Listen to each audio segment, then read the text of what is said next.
Paul Ojola, bienvenue au 20h. Et Béné commissaire ex de Bia, il a tout gâté. Mes amis, il confirme donc comment les camarades ont fait. Qu'est-ce qui va donc se passer en Afrique? Nous sommes avec vous, madame et monsieur. Rebonsoir à tous et bienvenue pour cette... 3, 2, 1, go! Ok, c'est bon. Bon! Un anglophone, donc voilà. Les anglophones ne sont jamais. Oui, effectivement. Lorsque les jeunes se mettent sur les réseaux sociaux et les uns disent aux autres qu'un Bassar ne sera jamais président, machin. En fait, vous faites le jeu du testament. On vous a poussé à faire le jeu du testament. Il est temps de renverser ce testament. Qu'il soit tout pourri, qu'il soit Mundam, qu'il soit Banyangi, qu'il soit Ejagam, qu'il soit Bamumbu ou Bamita. S'il est un Camerounais, il faudrait, ou Bassa, ou Eton, s'il est un Camerounais, que les Camerounais se mettent derrière lui pour changer tout ce qui a été écrit et pour que le Cameroun enfin se lève comme un seul homme vers sa prospérité. Il y a un testament. D'ailleurs, je le disais à quelqu'un, on a ouvert les archives. Tout récemment. Les archives tout récemment en France, déclassifiées. Monsieur Moda, c'est Bia qui est à la manœuvre. Vous savez, dans ces archives, Bia n'est pas aussi innocent que vous croyez. Personne ne le dit d'ailleurs. Personne ne le dit. C'est pour ça qu'il veut, avant de partir, il est à la manœuvre du début à la fin. Et j'ai dit à ceux avec qui j'ai échangé que si dans ce document ne contient pas le testament de lui pour le jour là, il faut le déchirer. Cameroon is exploding. The capital Yaounde is burning. The port city of Douala is blocked. And the world is watching a 92-year-old president refuse to let go after 4 decades in power. Tear gas, gunfire, a sea of youths with nothing left to lose. This is the moment Cameroon's history collides with its future. Supporters of opposition leader Issa Chiroma Bakary say he won the 2025 election. The government says otherwise. In between them lies a nation divided by fear and fury. Rumors swirled that ballot boxes vanished overnight and reappeared sealed by dawn. A theory has been put forward that parts of the ruling party no longer believe in their own leader. Nothing is confirmed, but everything feels possible. From Douala's burning barricades to Yaounde protest violence, the streets are crying for justice. This is not just another African election. It is a reckoning, a battle for dignity after 43 years of silence. Stay with us, because what you're about to see could redraw the map of African democracy. The morning of October 12, 2025 began like every other election day in Cameroon, humid, uneasy, and watched by silent soldiers. By dusk, it had become the country's most explosive vote in 4 decades. At 7 a.m., polling stations opened across Douala, Bafoussam, Garoua, and Yaounde. Voters queued for hours under the blazing equatorial sun, clutching plastic ID cards, whispering the same question: will our votes finally count? For many, this was more than an election. It was a generational referendum on the man who had ruled them since before they were born. President Paul Biya, 92 years old, 43 years in power, the continent's longest-serving leader. The opposition, led by Issa Chiroma Bakary, promised a new dawn. His rallies had filled stadiums with young faces, a sea of restless hope. This time, he shouted, "We choose our future, not our fear." But by nightfall, that hope began to crack. Videos spread across WhatsApp showing ballot boxes being loaded into unmarked vehicles. Others showed electoral officers sealing results without observers present. There are rumors that entire boxes disappeared from Douala's Nouvelle district before being counted, local journalists reported. The government called them lies. The streets called them proof. Within 24 hours, social media erupted. Hashtags like number Cameroon vote stolen and number Bia Musco trended across Africa. The National Elections Commission insisted everything was under control. Yet even as they spoke, police trucks lined the avenues of Yaounde, and power flickered across several districts, the city falling into what witnesses called a manufactured darkness. By the time preliminary results were announced, placing Bia ahead with 53%, Douala was already on fire. Protesters hurled stones, chanting, "It's over." As clouds of tear gas rolled through the port, the Cameroon election crisis had begun. What made this moment extraordinary wasn't just the accusation of fraud, it was the age gap. 2/3 of Cameroonians are under 30. Most have never known another president. They graduate into unemployment, watch corruption, swallow opportunity, and now see even their vote vanish. To them, this election wasn't stolen from the opposition, it was stolen from the future. A 22-year-old mechanic in Douala told DW's reporter, "We can't eat, we can't dream, we can't wait another 7 years." His words echoed through every corner of social media, turned into slogans painted on walls. No jobs, no justice, no peace. Meanwhile, Bia's supporters, largely civil servants and older elites, celebrated continuity. They spoke of stability, of respect for institutions. But what they called stability, others called stagnation. By October 15th, the protests had spread from Douala to Yaounde. In the capital's Nonkak district, crowds faced riot police under the shadow of the presidential palace. A witness described, "Hundreds of young people banging pots, waving blank papers, the symbol of a silenced vote." Security forces responded with water cannons and stun grenades. Hospitals later confirmed at least 4 dead, dozens injured. The government imposed a ban on public gatherings, but the streets no longer listen. At the heart of this chaos stands a paradox. A country desperate for change, led by a man who once promised it. In 1982, Bia vowed to build unity and modernity. In 2025, unity lies in question and modernity burns in smoke. Under the sound of sirens, an old woman clutches her national ID and whispers to a journalist, "We voted." They decided. That sentence, quiet, defeated, may haunt Cameroon for years. The images now flooding international screens are haunting. Soldiers guarding polling centers with rifles. Young men waving the national flag upside down, a signal of distress. What began as a democratic exercise has mutated into a confrontation between memory and youth, authority and aspiration. In the background, one question pulses through every street and every screen. How long can power survive when its people have stopped believing in it? As the night deepens over Yaounde and smoke rises from Douala, one truth becomes clear: this is no longer about who won the vote, but who still owns the country. Night fell over Yaounde like a curtain of smoke. Sirens wailed across the city as police convoys cut through the streets. The air stung with tear gas. Lights flickered. Phones filmed. The crisis was no longer digital, it was tangible. It had a heartbeat, and that heartbeat was fear. In the early hours of October 16th, opposition leader Issa Karoma Bakari appeared before a sea of supporters outside his campaign office. He raised a clenched fist. The crowd roared. "We will not accept a stolen victory," he shouted. "We have the numbers. We have the proof. We have the people." Moments later, the electricity was cut. His microphone went dead. But the chants did not stop. They turned into thunder. For the government, this was the line crossed. By dawn, Douala and Yaounde were under state security alert.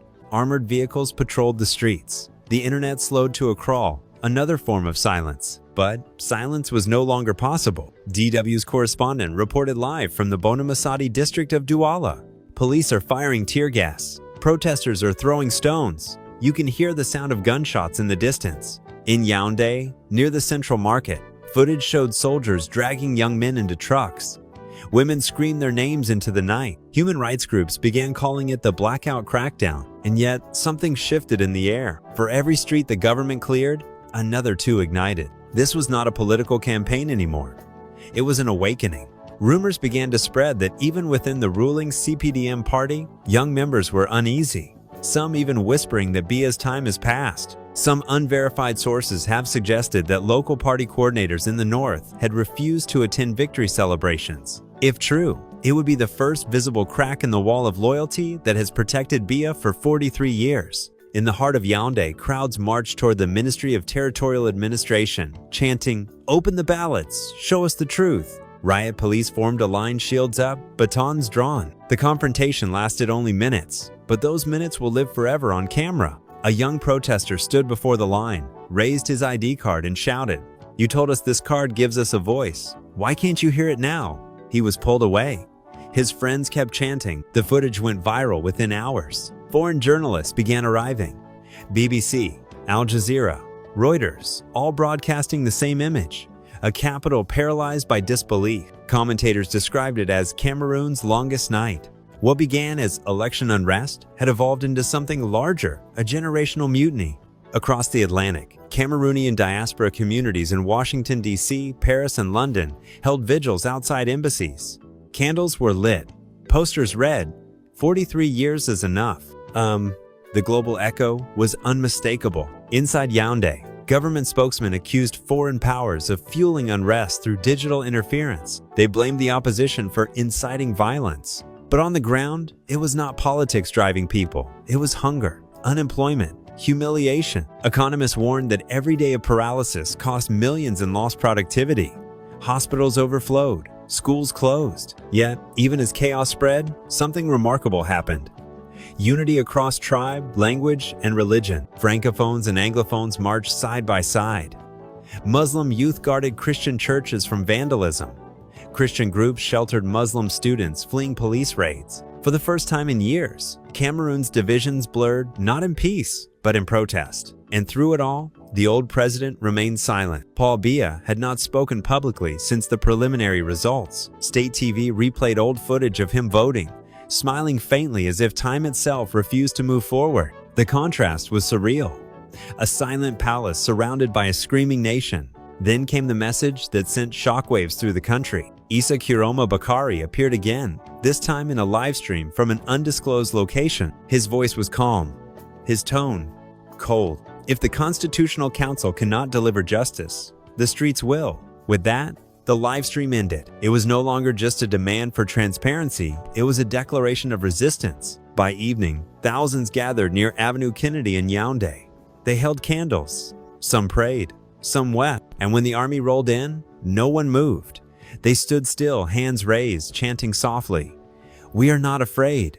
That night, videos surfaced showing soldiers lowering their weapons. Not many, just a few, but enough to ignite whispers that something inside the system was beginning to break. A journalist wrote later, "The regime is strong, but the silence of soldiers is stronger." The following dawn, the smoke over Douala glowed orange.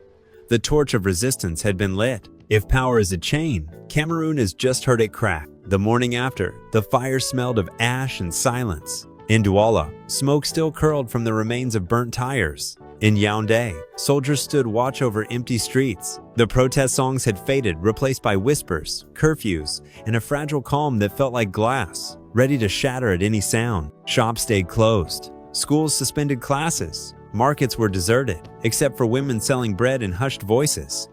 People are afraid, one vendor told reporters, not of bullets, of what comes next. The Cameroon election crisis had frozen more than politics. It had paralyzed life itself. Economically, the toll was immediate.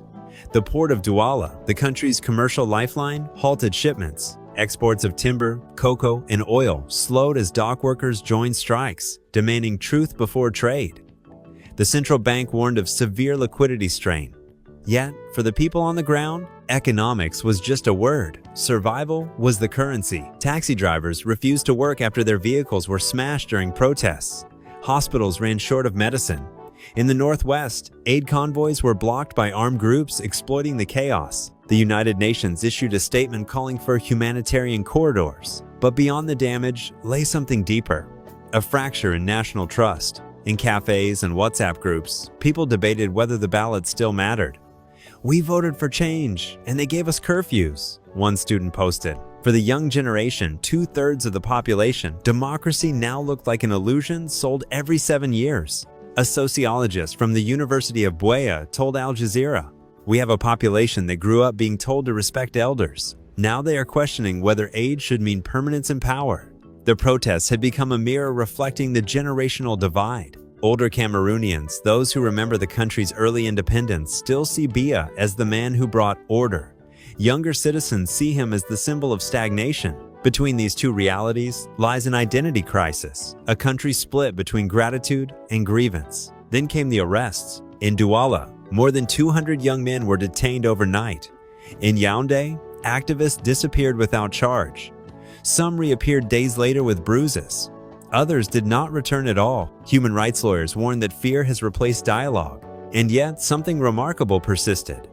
Even amid repression, solidarity spread like wildfire. Communities organized secret listening circles, gatherings where people watched videos of the protests, discussed solutions, shared bread, and whispered the same phrase: "We won't be silent again." It was as if Cameroon's youth had found their voice in defiance of silence. In the rural towns of the center region, pastors and imams began holding joint prayers for peace. In universities, students debated political reform, not just leadership change, but constitutional renewal. "Maybe this is our generation's reckoning," said one young teacher. "We were born under Biya. Maybe we will bury his era." Yet, while voices grew louder, the state grew harder. Censorship tightened. Internet blackouts lengthened. The government labeled activists as agents of destabilization. Still, the youth adapted using offline networks, word of mouth, graffiti. On the walls of Douala's Nouvelle district appeared a new slogan: "We have nothing, but we have each other." Politically, the crisis shook even Biya's inner circle. Reports surfaced that senior ministers were divided, some urging dialogue, others demanding crackdown. But dialogue is a dangerous word in a regime built on control. Meanwhile, international markets reacted. The CFA franc slipped. Investors froze projects. But the real loss was not monetary, it was moral. Cameroon, once praised for stability amid storms, now stood exposed, stable only because it never moved. And in that stillness, people began to ask a forbidden question: if leadership never changes, can democracy still exist? For the diaspora, particularly African Americans and African Europeans, Cameroon's struggle felt personal. It was a reflection of a wider African dilemma, the fight between inherited power and earned progress. One Cameroonian activist in Washington put it simply: if we lose this battle, we lose more than votes. We lose hope. Hope fragile, flickering, yet unextinguished. It lived in the chants of street vendors, in the quiet defiance of mothers hiding wounded sons, in the calloused hands of mechanics repairing broken motorbikes just to return to the protest line. And perhaps that was the paradox of this moment. While institutions cracked, people found strength. The protest had begun as anger, but was slowly becoming identity. The question now is not whether the protests will end, but whether Cameroon itself will ever be the same again. As the smoke thickened over Yaounde, the world began to take notice cautiously, diplomatically, and far too late. From Addis Ababa, the African Union released a statement urging restraint and dialogue. Its words were familiar, almost ritual, calling on all parties to uphold peace. But for many Cameroonians watching, peace had already been broken. What they wanted now was justice. The European Union echoed the same message, expressing concern over reports of violence and restricted communications. Yet, no sanctions, no investigations, no concrete pressure followed. Diplomacy, as always, moved slower than pain. In Washington, the U.S. State Department spoke in what analysts called strategic ambiguity. A spokesperson told reporters, "The United States supports the Cameroonian people's democratic aspirations. Nothing more. No mention of President Biya, no condemnation of force. Only a familiar phrase: we encourage dialogue." Behind closed doors, diplomats worried about another kind of chaos, the regional kind. Cameroon borders Nigeria, Chad, the Central African Republic, and Gabon, a volatile arc where instability spreads faster than headlines. Western powers feared that pushing Biya too hard could unleash what one policy brief called a domino of disorder. And so, the silence continued. Meanwhile, humanitarian organizations sounded alarms. Amnesty International called for an investigation into arbitrary arrests. Human Rights Watch documented dozens of detentions and injuries. The UN Human Rights Office urged the government to restore internet access, but Yaounde's official channels denied everything, calling reports foreign exaggerations. Inside the country, the youth were not waiting for international sympathy. Youth protests in Cameroon trend globally on social media, a digital uprising of solidarity. Videos from Douala were reshared in Johannesburg, New York, and Dakar. A movement was forming, not through embassies or boardrooms, but through connection, phone to phone, voice to voice. In Paris, the Cameroonian diaspora marched past the French National Assembly, holding signs that read, "France, stop shielding dictators." In London, activists projected the message 43 years is enough onto the walls of the BBC headquarters. Even within the Vatican, Pope Francis reportedly prayed for peace in Cameroon, a symbolic but moral pressure on a Catholic-majority nation. And yet, no foreign leader called Biya directly to ask him to step down. No African head of state dared to challenge one of their own. That's the unspoken rule of the continent's old guard. Never question a throne you might one day sit upon. But history does not wait for permission. A theory has been put forward by some analysts that Biya's fall, if it comes, could trigger a generational shift across Central Africa, a Berlin Wall moment for African leadership. The world, for now, watches. Cameroon stands at the crossroads, between diplomacy and dignity, between silence and sovereignty. The question is no longer what the world will do. It's whether Cameroon's people will act before the world decides for them. Cameroon now stands before a mirror cracked, smoky, and honest. The reflection is painful. 43 years of one man's rule, a generation born into waiting, and a nation that has forgotten what change feels like. But in that broken reflection, there is also something new light. The protests that shook Douala and Yaounde were not just cries of anger. They were declarations of existence. When thousands of young people faced bullets and refused to run, they were saying, "We are still here." 3 paths now lie before Cameroon. The first, reform through dialogue. If President Biya listens, if the opposition holds its ground, if a transitional council is formed, Cameroon could rewrite its constitution, limit presidential terms, empower local governance, and bring the youth into national decision-making. It would not erase the pain, but it could begin to heal it. The second, repression through fear. If the government doubles down, arrests continue, and the streets are silenced, the country risks sliding into a long winter of control. Economically, that means foreign investors leaving. Politically, it means the death of legitimacy. Every day spent suppressing dissent only sharpens it. And the third, rebirth through resilience. This is the path no one can predict, but everyone can feel a movement from below. Churches, universities, women's groups, motorbike unions, all forming an invisible network of courage. They do not wait for leaders. They become them.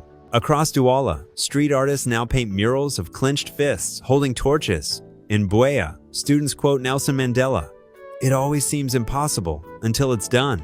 This is how nations are reborn, not through decrees, but through defiance. The country's future may depend less on who holds power and more on who holds purpose. Cameroon's youth, unemployed yet unbroken, are beginning to see themselves as custodians of that purpose. They are the bridge between pain and possibility. Some analysts fear that without reform, Cameroon could become Africa's next slow explosion. But others see a different outcome, a silent transformation. One that begins not in the palace, but in the people. If Issa Kiroma Bakari remains steadfast, and if elders within the CPDM find the courage to speak truth to power, Cameroon could mark the start of a continental shift from rule to representation, from authority to accountability. Because this crisis is not only about one election, it's about a question echoing far beyond Yaounde. What does freedom mean when you've never known it?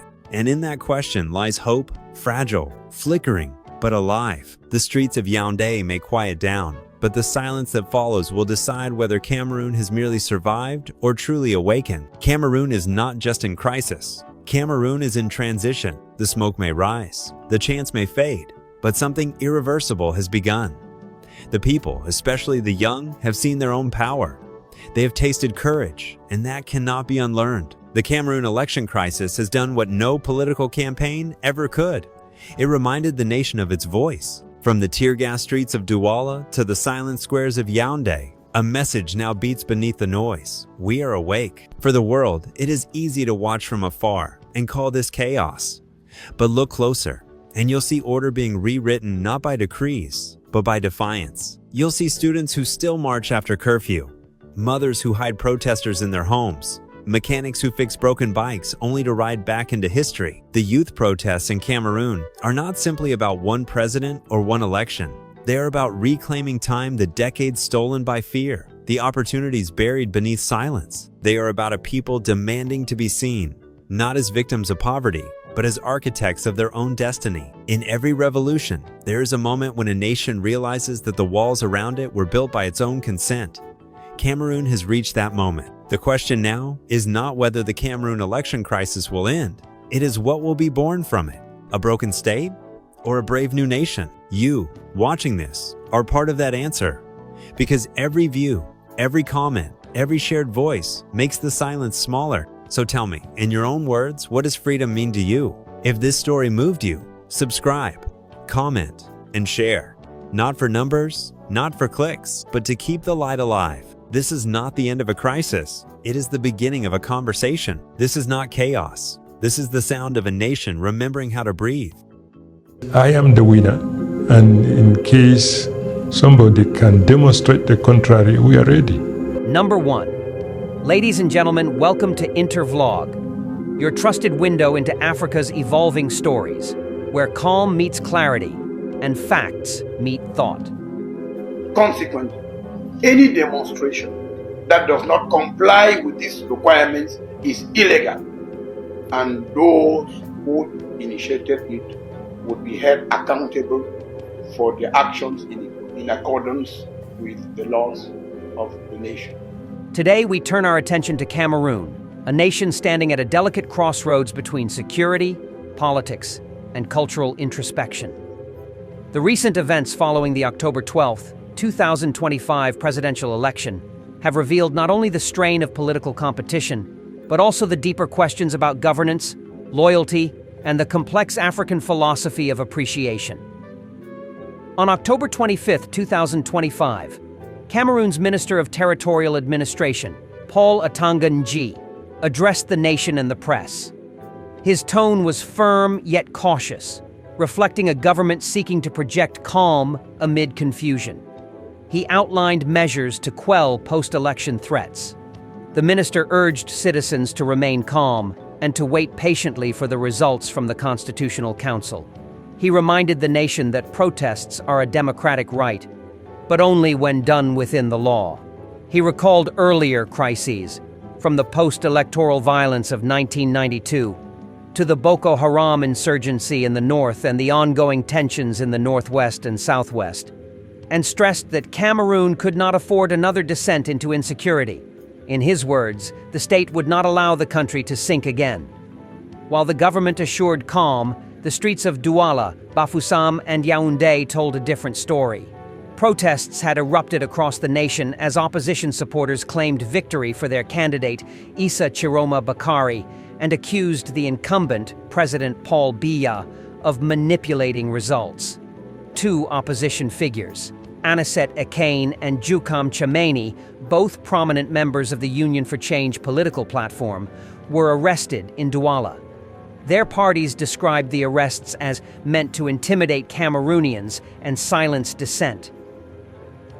In a statement, the African Movement for New Independence and Democracy, MANIDEM, accused local security forces of detaining their treasurer and other members.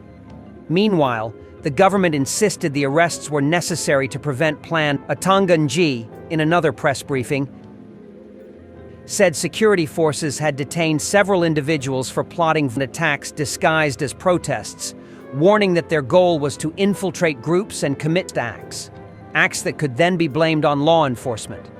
At the heart of all this stands a familiar figure, Paul Biya, 92 years old, one of Africa's longest-serving leaders. The Constitutional Council was expected to announce the results on Monday, yet tensions simmered as crowds continued to gather. Supporters of Chiroma warned against what they called an attempt to rig the vote. Protesters flooded streets in Bafoussam, and motorcyclists chanted for a credible process. One man told a local journalist, "We are tired of the same story every election. We want transparency." Clashes broke out in some cities. In Garua, where the earlier attack was thwarted, one person, a young teacher named Zairatu Hassana, authorities said she was not among protesters, but had gone out to look for her sister. Her family now mourns in silence, a symbol of how easily ordinary lives are caught in the machinery of political struggle. Beyond the protests and the press briefings, another story unfolds. Not one of bombs or ballots, but of mindset.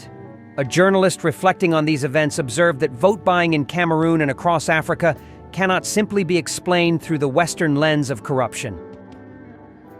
He recalled watching a video where people queued at polling stations, collecting small sums of money and items bearing Biya's image. These were not necessarily poor people.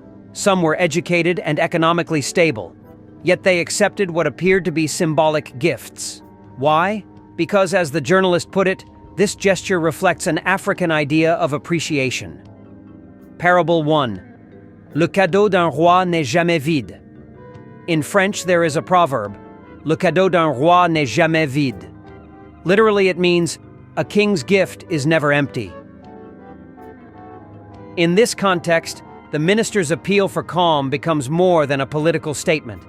It becomes a call for national patience, an invitation to allow institutional processes, however imperfect, to unfold between law and legitimacy.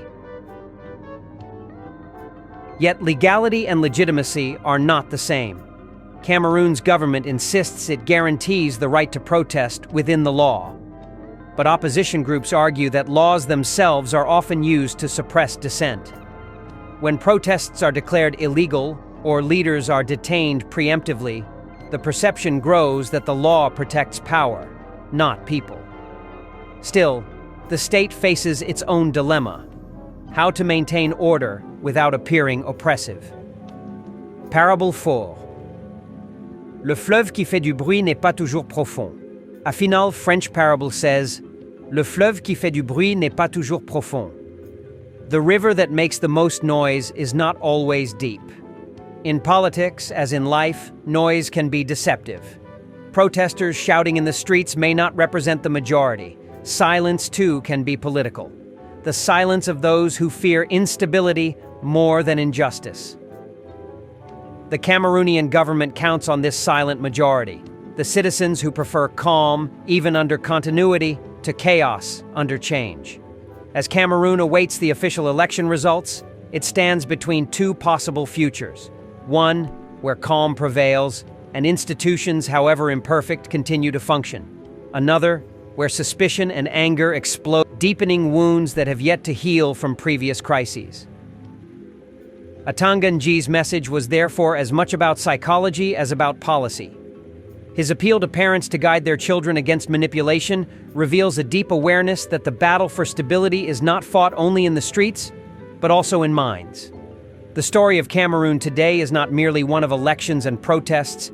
It is the story of how Africa continues to navigate the intersection of tradition and modernity, custom and constitution, gift and governance. It is the story of a continent where democracy is still being interpreted through the lens of cultural history, a place where appreciation can mean gratitude, loyalty, or manipulation, depending on who defines it. In the words of an old African sage, the road to democracy is not straight, it curves through the hearts of men. And so, Cameroon stands still, waiting, watching, and hoping that the next chapter will be written not with fear, but with faith in the possibility of peace. At Intervlog, we do not take sides, we illuminate them. We tell stories that connect the facts to the human condition, because understanding Africa's politics requires understanding Africa's soul. In Cameroon, the soul of the nation is now being tested, not only by ballots and bullets, but by the timeless question of how appreciation becomes allegiance, and how leadership becomes legitimacy. May the coming days bring wisdom to leaders, restraint to protesters, and peace to the people. Cameroon judges reject election rigging complaints. Judges in Cameroon have dismissed calls for the partial or total cancellation of the heavily disputed presidential election, saying they will announce the result on Monday. Major cities in the country have been rocked by protests, with opposition supporters alleging that the 12th October poll was marred by irregularities, including ballot stuffing. Judges on the Constitutional Council dismissed 8 petitions, citing insufficient evidence of irregularities or a lack of jurisdiction to annul results. Opposition candidate Issa Chiroma Bakari has declared himself the winner, a claim rejected by allies of 92-year-old President Paul Biya, who is seeking another 7-year term. Biya has been in power for 43 years and addressed only one campaign rally ahead of the election.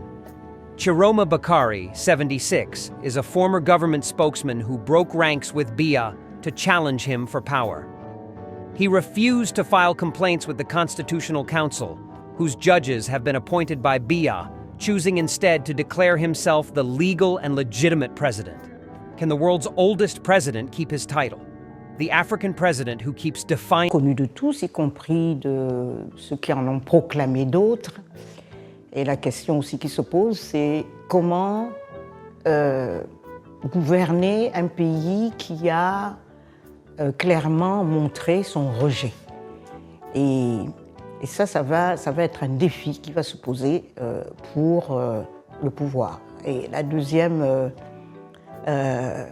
deuxième constat, c'est quand même que les Camerounais ont manifesté justement ce rejet, d'abord par les urnes, mais maintenant on voit aussi, depuis dimanche où il y avait une mobilisation, et aujourd'hui, ils ont repris goût un peu à ces contestations civiles, une forme de mobilisation civile. Camerounais qui étaient considérés comme apathiques ou résignés, ça aussi c'est un facteur qu'il faudra prendre en compte. Et je voudrais quand même dire que j'étais assez surprise par l'ampleur de la mobilisation de dimanche à l'appel du président élu, en fait, celui qui a remporté la majorité des suffrages, Issa Tchaouma Bakary. On a bien vu qu'il y avait une disposition répressive mise en place, mais les gens sont quand même sortis de manière assez massive et même dans à la travers, capitale d'ailleurs, même dans la capitale, bien entendu. Assez surprenant, vu le dispositif policier très lourd qu'il y avait aujourd'hui. Tout à fait, à travers le pays également. Et ça, c'est des choses qu'on a vues. On ne peut pas au Cameroun chaque fois avoir des élections contestées. On l'a vu en 2018, cette fois-ci c'est encore plus. Mais je tiens quand même à signaler, à faire remarquer que du côté des forces de l'ordre, il y avait de la retenue. Malheureusement, on déplore le décès de 4 jeunes Camerounais. Au moins 4 personnes, parce qu'aujourd'hui aussi, les Camerounais ont été visés et probablement d'autres morts ont été constatés aujourd'hui sur le terrain. Eh bien, il faut espérer que cette retenue va se poursuivre parce que je crois que la société civile qui a été particulièrement active cette fois-ci et qui a fait des plateformes de surveillance électorale et qui a essayé d'éviter les fraudes, en tout cas les dénonce, n'a pas du tout l'intention de laisser massacrer les Camerounais comme ça à grande échelle. Mais aussi, j'ai repensé à ce que disait Senghor au sujet de l'armée et des forces de l'ordre. À quelqu'un qui venait se plaindre en disant « oui, mais l'armée, oui, mais les policiers, oui ». Il leur a dit « mais vous savez, les policiers, les militaires, c'est juste des Sénégalais en uniforme ». Et donc, actuellement, moi je perçois une division et au sein, je dirais même de l'appareil, parce que la base du pouvoir s'était rétrécie. Beaucoup de gens, même dans le système, ne sont pas satisfaits de ces élections, des résultats qui ont été proclamés. Il n'y a qu'à voir les mines. C'était quand même assez frappant de voir que même pendant la proclamation, la mine était assez serrée dans la salle. C'était lugubre, et puis on a quand même... il y avait une espèce d'ambiance désuète, mortifère, où le président de l'Assemblée n'était pas là parce qu'il est malade, le président du Sénat n'était pas là parce qu'il est malade, le président du Conseil, du Conseil économique et social n'était pas là parce qu'il est décédé, et le président de la Cour suprême n'était pas là non plus. Enfin, on peut faire la liste, il y a même certains ministres qu'on n'a pas vus. C'était pas le grand enthousiasme, dont personne n'est dupe de ce qui est en train de se passer. Mais je voudrais aussi dire, j'ai vu, je suis un peu ce qui se passe, les différents commentaires, les analystes camerounais, nos compatriotes sur place.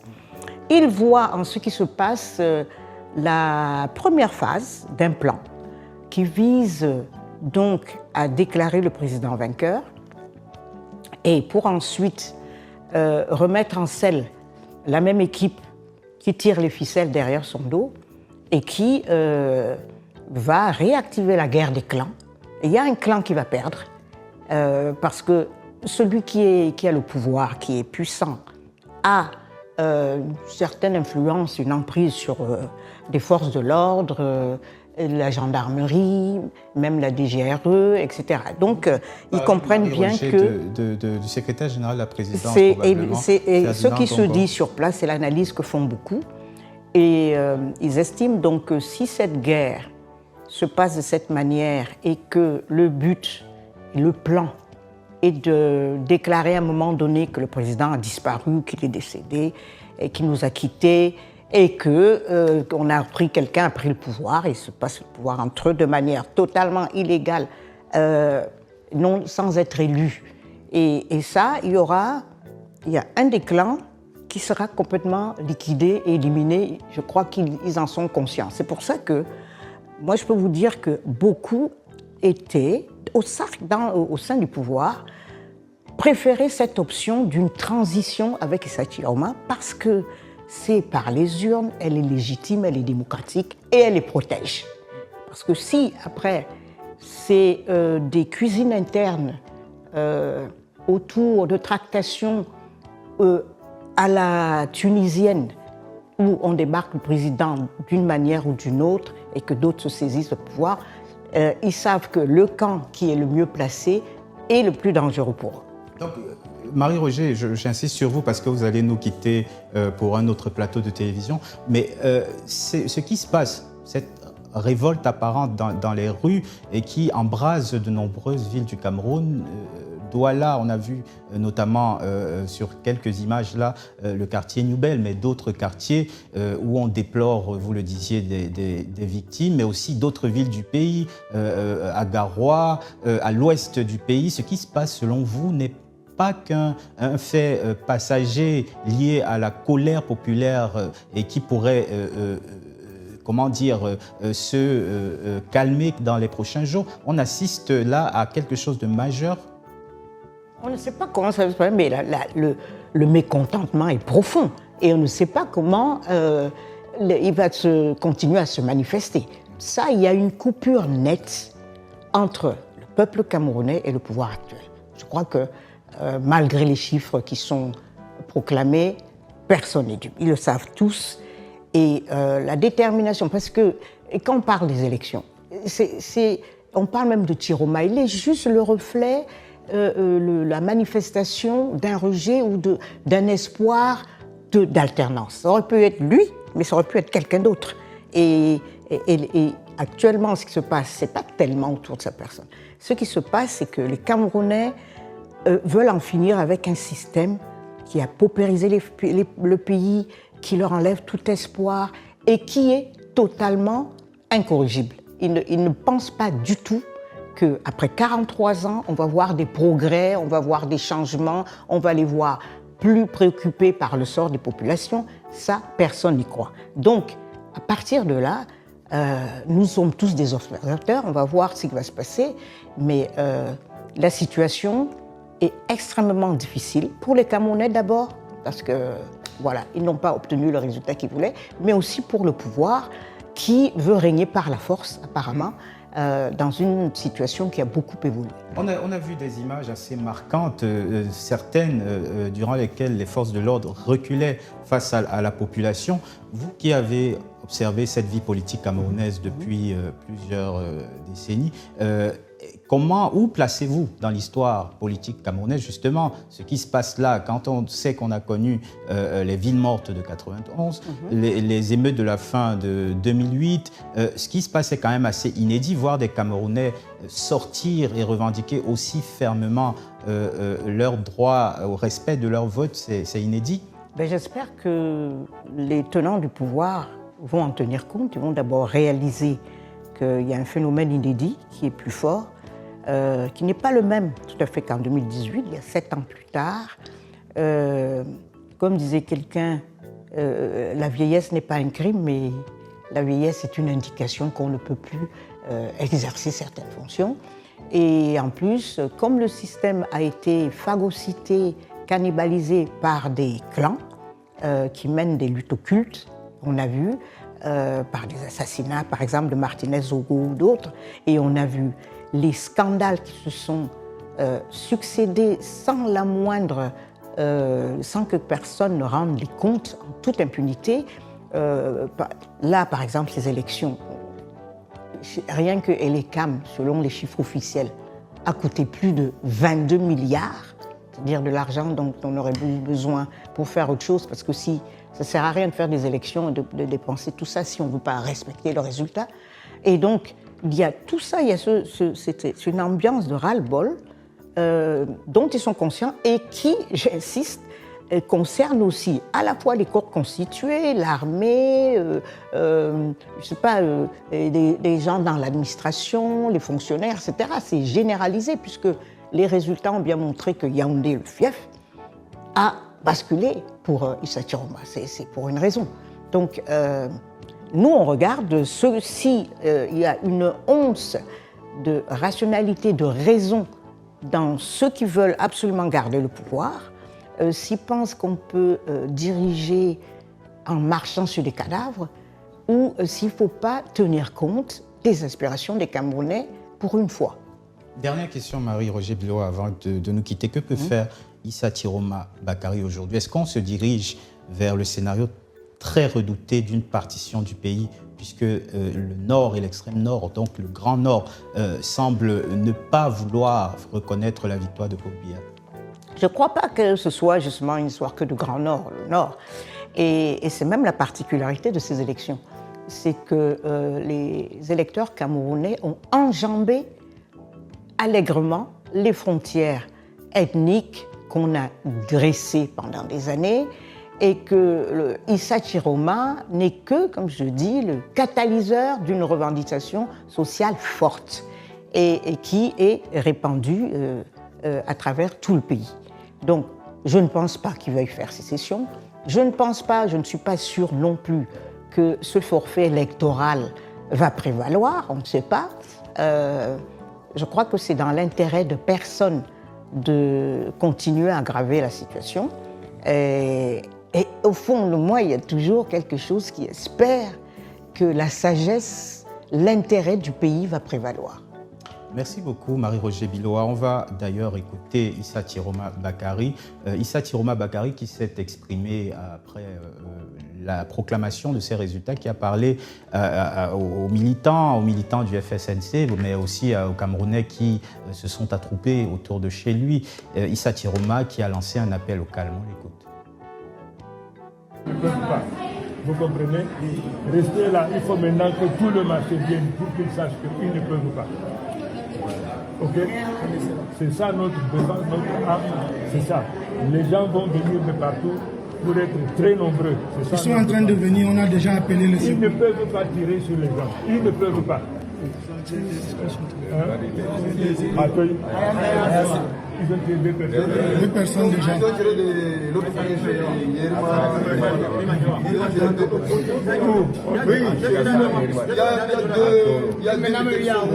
Excellence, il y a 5 snipers dans la résidence de Rima Dewa. 5 snipers. Ils sont en train de tirer. Et ils sont en train de tirer.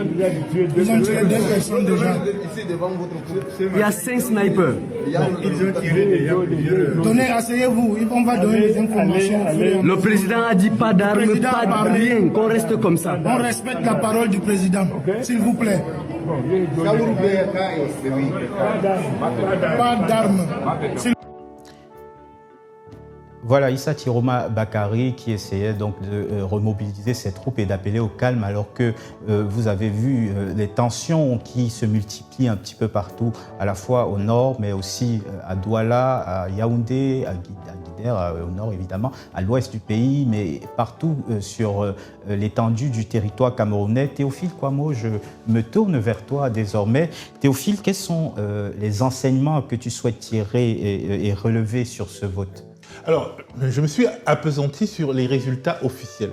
Le mot officiel, tu l'as dit, il est important parce que ce sont des résultats qui ont été évidemment reconstruits, remasterisés, si on peut dire, et qui témoignent d'une volonté de créer une majorité. Alors que l'on a vu que le pouvoir de Paul Biya, qui en 2018 avait gagné avec 2 500 000 voix sur 3 500 000 suffrages exprimés, et dont les 2 le plus puissant bastion était le Nord, parce que la moitié de ces voix-là venaient du Nord. Comment réussit-il aujourd'hui à avoir la majorité alors que le Grand Nord lui a tourné le dos, alors que les grandes villes comme Yaoundé, Douala, Bafoussam,